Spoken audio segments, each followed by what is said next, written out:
शिर्डीमध्ये एक breaking news आहे। शिर्डी दुहेरी हत्याकांड प्रकरणी एका संशयिताला ताब्यात घेण्यात आलेला आहे। दोन साईबाबा संस्थांच्या कर्मचाऱ्यांची वेगवेगळ्या ठिकाणी हत्या झाल्याची घटना पुढे आलेली आहे। शिर्डी हत्याकांडामधील नवीन सीसीटीव्ही फुटेज आता समोर आलेले आहे। फुटेज आपण बघतोय। साई मंदिरामधील कर्मचारी सुभाष खोडे आणि सुरक्षा रक्षक नितीन शेजूळ यांची हत्या करण्यात आली आहे आणि याचं हे नवीन फुटेज सध्या समोर येत आहे। शिर्डीमधील दुहेरी हत्याकांडाने अर्थातच महाराष्ट्र हादरलेला आहे आणि या प्रकरणामध्ये आता एका संशयिताला ताब्यात घेण्यात आले। तर हे नवं फुटेज आपण बघू शकतो।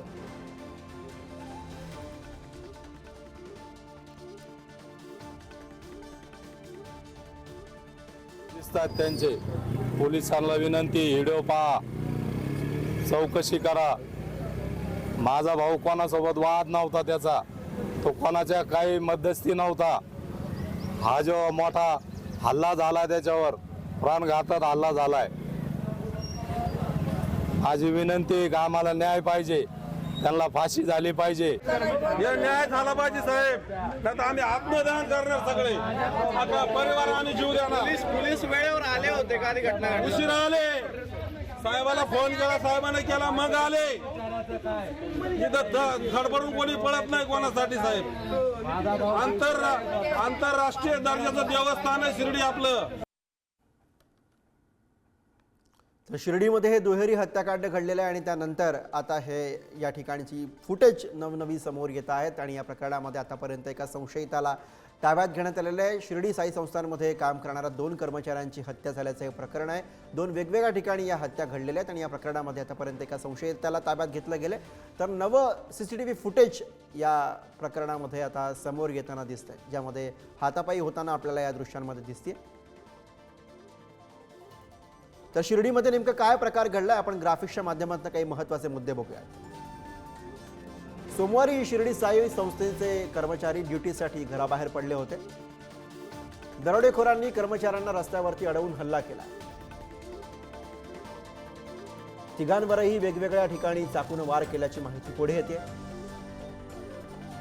घटनेमध्ये दोघांचा मृत्यू झालाय तर एक तरुण यामध्ये गंभीर जखमी आहे। सुभाष साहेबराव घोडे आणि नितीन कृष्णा शेजूळ या कर्मचाऱ्यांचा यामध्ये मृत्यू झालाय। शिर्डी दुहेरी हत्याकांड प्रकरणी एका संशयिताला ताब्यात घेण्यात आले तर एक जण यामध्ये फरार असल्याची माहिती आहे। शिर्डीमधल्या दुहेरी हत्याकांडानंतर कायदा सुव्यवस्थेचा प्रश्न पुन्हा ऐरणीवरती आला आणि या प्रकरणी माजी खासदार सुजय विखे यांनी जिल्हा पोलीस अधीक्षकांची भेट घेतली आहे। यावेळी त्यांनी पुन्हा शिर्डी साई मंदिरामधील मोफत अन्नछत्राचा मुद्दा उपस्थित केला। तसंच लवकरच शिर्डीमध्ये नवीन आचारसंहिता नेमली जाणार असल्याचं सुद्धा त्यांनी सांगितलं। राधाकृष्ण विखे पाटील शिर्डीमध्ये ग्रामस्थांची बैठक घेऊन आचारसंहिता ठरवणार असल्याची माहिती त्यांनी दिली आहे। सुजय विखेंनी या सगळ्या विषयीची प्रतिक्रिया दिलेली आहे। त्यांनी पोलीस अधीक्षकांची सुद्धा भेट घेतलेली आहे। शिर्डीमधल्या गुन्हेगारीचा मुद्दा हा पुन्हा एकदा आता ऐरणीवरती आलेला आहे। तर या प्रकरणामधली नवनवीन फुटेजेस आता समोर येऊ लागलेले आहेत। जे दोन लोक सीसीटीव्हीवर दिसतात त्या पद्धतीने हे कृत्य झालेलं आहे आणि परत एकदा तोच मुद्दा ऐरणीवर आला जो मी माझ्या वक्तव्याने बोललो की शिर्डीमध्ये हे जे मोफत अन्नछत्र यामुळे वाढती गुन्हेगारी आणि यामुळे हे जे बाहेरचे लोक आलेले असावेत रोजगाराच्या माध्यमातून किंवा या सगळ्या प्रक्रियेच्या माध्यमातून जे शिर्डी मोफत करून ठेवलेली आहे त्याच्या माध्यमातून आजचा हा दिवस यावा ही दुर्दैवी बाब आहे आणि ही आमची मागणी आज त्या ठिकाणी कदाचित महाराष्ट्राला कळेल की आम्ही जे बोललो होतो ते कोणत्या उद्देशाने बोललो होतो। यांचा जो रहिवास आहे या सगळ्या गुन्हेगारींचा त्याची आम्ही आता आज माहिती घेतलेली आहे। तर मी आज सकाळपासून इथं पोलीस स्टेशनमध्ये आज प्रदीर्घ मीटिंग झाली। नामदार साहेबांच्या उपस्थितीत 8 तारखेला ग्रामस्थांची मीटिंग होऊन काही ठराविक निर्णय घेतले जाणार शिर्डीच्या आचारसंहितेबाबतीत आणि ती आचारसंहिता निश्चित झाल्यावर पूर्ण शिर्डी साफ केली जाणार हा शब्द मला शिर्डीच्या ग्रामस्थांना द्यायचा आहे। तर ज्या आचारसंहितेचा उल्लेख विखे यांनी केला ती संभाव्य आचारसंहिता नेमकी कशी असेल आपण बघूया।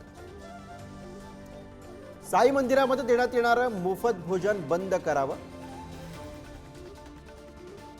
शिर्डीमधील हॉटेल आणि दुकानदारांनी गुन्हेगारी वृत्तीच्या लोकांना आश्रय देऊ नये।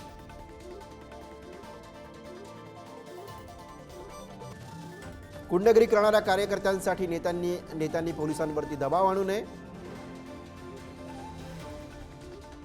त्याचबरोबर शिर्डीमध्ये आलेल्या परप्रांतीय लोकांचं व्हेरिफिकेशन केलं जावं अशी सुद्धा यामध्ये मागणी असेल।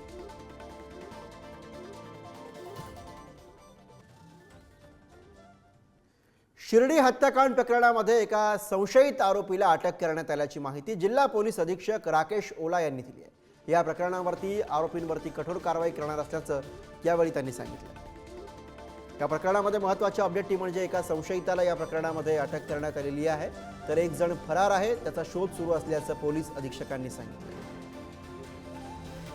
घटना है तो वेगळी ठिकाणी घडलेली आहे, लेकिन हा जो पूर्ण जे त्यांचा जे दायरा आहे तो 1.5 ते 2 किलोमीटरचे दरम्यान ते घडलेली आहे। आणि त्यांच्यामध्ये आम्ही जे प्रारंभिक जांच केली त्याच्यामध्ये 2 अनोळखी इसम मोटरसायकलवर ते दिसत आहे, त्यांनी हे घटना केली आहे। ते जो आरोपी आहे त्याच्यामध्ये एक आरोपी आमच्या ताब्यात आहे आणि दुसऱ्या आरोपीचा शोध सुरू आहे।